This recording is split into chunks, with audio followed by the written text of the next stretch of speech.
Let's welcome in Jim Barker from the CFL on TSN. Jim, I was saying, look, that game last night, it goes to past midnight. I got to wind down. It's after 1 a.m. out here in the East, right? So I'm still drinking coffee. What's your commute like after? Like, what time did you get to bed last night? I get home and I'm wired still, so I can't really go to sleep. It takes me about 30 minutes at that time of night. We've got a lot of traffic on the Gardner out here, but it's 30 to 40 minutes, so not bad. But that game was like the ending of a Hollywood movie to me, with Jeremiah going through what he's gone through, and then that view of him on his knee afterward. I mean, if that doesn't, after all the emotions of the Olympics, I mean, here we are now, and we're the focal point. I mean, for the first time in my history at TSN, we did multiple hits last night for SportsCenter, and that normally doesn't happen. We do a hit for the game, and then one after the game, and that's it. But they wanted things for during, for regular SportsCenter through the weekend. So that's exciting. This is just such a great period of time. And I think the second half of this season is going to be like that game was last night, which was right down to the wire. Two teams that have got quality quarterbacking. Both teams, when you get quality quarterbacking, Maddie and I were talking about it during the game. When you get quality quarterbacking, you're going to have good football. People are going to enjoy watching it. There wasn't a lot of turnovers. There wasn't a lot of penalties. It was just a well-played football game. And then to have Mazzoli scramble, and with 2 seconds left, he hits his old buddy from Hamilton when I was there with them in 2019, Braylon Addison, who dives, gets down with 2 seconds left, just far enough so Lewis Ward can make the. I mean, you can't write this stuff. It was the best. And like I say, this whole weekend is loaded. I mean, tonight's game gonna be incredible. And then can the Elks continue on their roll with, now they have a new owner, and then the game, obviously, the Nathan Rourke return is. I mean, what more could a sports fan ask for than this? I mean, it's incredible. It's unbelievable, and it's going to be a great week. We had Emery Hunt here. He does some work with CBS, who carries the Canadian Football League games south of the border. And he made a comment saying the depth of quarterback play, from starters to backups coming in and playing at a high level. He says that level of quarterback play has never been higher in the game across the board, top to bottom.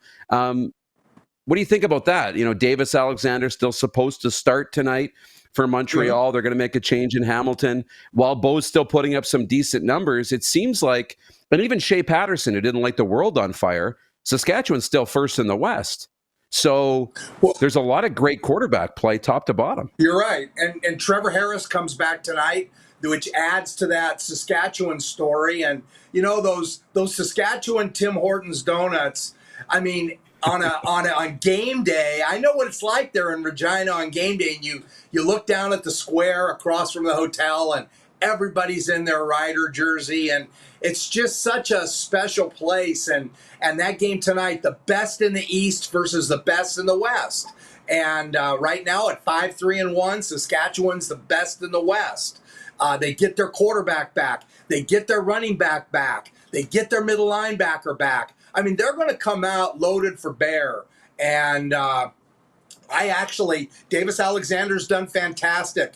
But I think this is a tough call for them. I think Montreal has a tough go tonight against what I think is going to be a very pumped, excited Saskatchewan Rough Rider team. And it's a game I can't wait. It's going to be so exciting. They're going to get A.J. Ouellette back, too, in the backfield. They're going to get Jameer Thurman at middle linebacker. It's going to be – and at home, too, so it should get the crowd going, too, which is going to be a lot of fun to watch. Look, we got to talk about Sunday because, typically the game tonight would be the game of the week. Two teams in first place, great battle, quarterbacks coming back. But we're all looking forward to seeing what Nathan Rourke does on Sunday. What should the expectation be for Nathan in week one? Well, the expectations are what they are. He's the sweetheart of Canadian football. And so the expectations are not going to change. It's going to be expected that he steps in, and he's got Jordan Maksimic that knows him, and he knows Jordan's offense. But the receivers are different. The offensive line's different. He's got William Stan back there now. I think Jordan Maksimic has to be smart and give him an offense that's maybe not as geared toward him having to carry 85% of the weight on his back and maybe share some of that load with Stanback so that they can, again, I think they're going there. I think they're going to be in tough. I know both you and Rod both picked BC.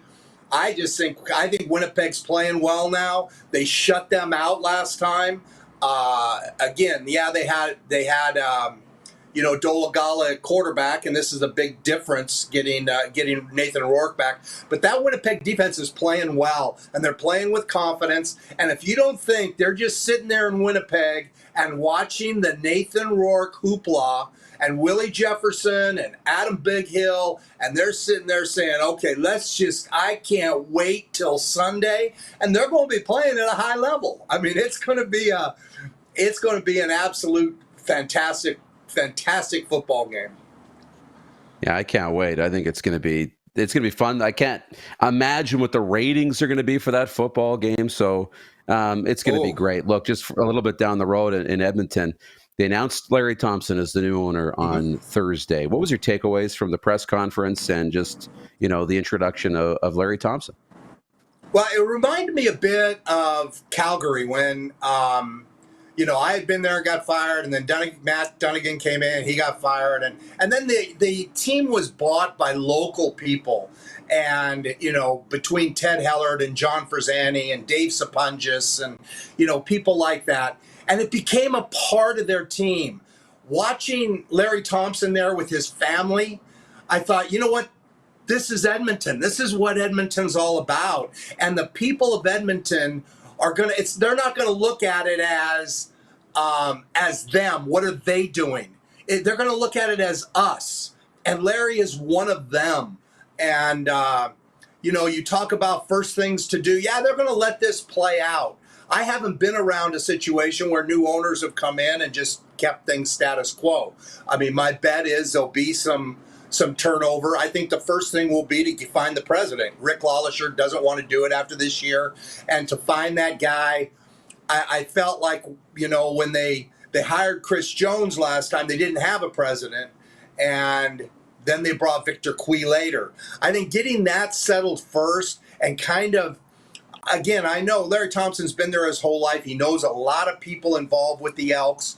He's got somebody who's advising him, and hopefully that's somebody kind of knows what they're doing, and that to me is the first thing is get the organization on firm footing with a president that he can trust, that can kind of carry out things he wants, but also understands the league and what it needs to bring fans back out and refill the stadium. I mean, I remember in Calgary, we were down to 3,000, 4,000 fans a game, and people were very worried about it. As soon as they bought the team, the crowds were back up. We made the playoffs in 2000. I went back as the GM. I had never done it, and they asked me, and I said, sure, I'll go off the field and just be a GM. And so I was a part of it that way in terms of being able to take what was everybody looked at as a difficult situation because the guy had bought the team for his son to play, and now it was back in Calgary's team, and Frazani gave me a roll of money, said go down south and find us some players, and and that's the CFL. So Larry Thompson seems like that same Albertan type of guy that is going to do the same kinds of things. He's going to find the right guy to be his president, and I think that's the first step. Once they do that, then they'll most likely move into evaluating G-Roy and evaluating Jarius and evaluating that situation. But the first thing is they need to get that president in line. He felt like, you say he felt like Edmonton, one of us. And that's kind of the vibe I got. I saw Ryan Rashog interviewing him one-on-one after, and Ryan had to pull answers out of him. Not a slick, sharp dressed, big city talker. He felt like he was one of them, like he's going to fit right into that community. And I think that's exactly what the CFL needs. I'm excited. Look, lastly, before we go, because we're going to talk about this later on, but let's introduce it. And you're talking about a little bit last night, the command center. So after last week, memo goes out about what the command center is supposed to be, right? It needs to be clear and obvious for the command center to now step in and make a ruling. And I take this to hockey. Connor McDavid had a great line after an offside call burnt them last year in the playoffs. He said, if it takes 15 minutes to look at this and you got to zoom it in and zoom it in and zoom it in and zoom it in, and it's by a fingernail if it's outside, it's not about it being offside or not. He said it probably doesn't matter. Probably doesn't affect the play all that much. So what's the mandate now from the CFL when it comes to the command center, and how did you think it played out last night? Yeah, Greg Dick and Darren Hackwood came on our call, our TSN call, and Dave Naylor did a nice job of summarizing it. Basically, any time even a challenge goes to the command center, they want it to be clear and obvious, which means don't slow it down and go frame by frame. So they take, for example, the pass interference call that happened in that game where Saskatchewan basically got new life on the pass interference. They said under the way they want that called, that will not be pass interference because you had to almost go frame by frame to see he was early. So they want it to be clear and obvious that he was early. And then calling the play where the command center called down right over Tim Croker, who was standing there, and basically overruled him and says, my judgment is better than yours. They're not going to have any of that where, again, if they see something blatant that to protect a quarterback, they're going to do that. But they do not want games to be decided by the command center. So they're kind of taking a step back, and I think you'll see some things maybe not challenge that you would. They're going to try to maybe use a little more common sense, like we had the tuck fumble in the Hamilton game that was that one of the Montreal players jumped on it, but it squirted out. So they said, well, that's not clear and obvious. Well, there was 4 Montreal guys around, and that's all. Common sense says that's Montreal's ball.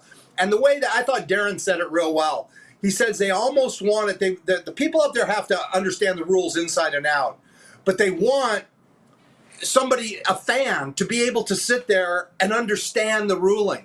And that's my whole thing is put a microphone in there. It's not that secretive. Let fans hear what happens. And if they're doing it that way, there should be no problem with doing that. So again, I'm just a big proponent of that. If you're gonna go in and show the command center, put microphones on, let the fans hear it. And then, again, it's going to be water cooler talk regardless of what they do anyway. And I think it just adds to the production and to the entertainment value. And because right now, just looking in that command center is one of the worst shots I think that we do. It's like what we look at these guys and try to figure out whose bald head it is. And but if we could hear them talking to the head ref, it would just make a complete difference. The other thing that they mentioned was the mistake that they made in that game was it was Tom Valesi, I believe, needed to call down immediately and say, we're looking at that for roughing the passer. And it was a fumble, and they were looking at it for that. But he needed to relay to him that so that the game, because Croker actually put the yellow flag up, and Rod announces this game is over, which he should. When that referee puts and that was an error that they said just was totally their fault. And again, they're showing accountability. They're trying to make changes. They want it to be right. Everybody wants it to be perfect. It's never going to be perfect, but make it palatable for us as fans watching this. Make it palatable. And I think that's what they're doing. I give them a lot of credit for the changes they've made in this short period. Jim, I appreciate this as always. Enjoy the weekend. It's going to be a fun one. All right. Hopefully we got it all in for you. We did. Absolutely. Always a treat. Jim Barker from the CFL on TSN.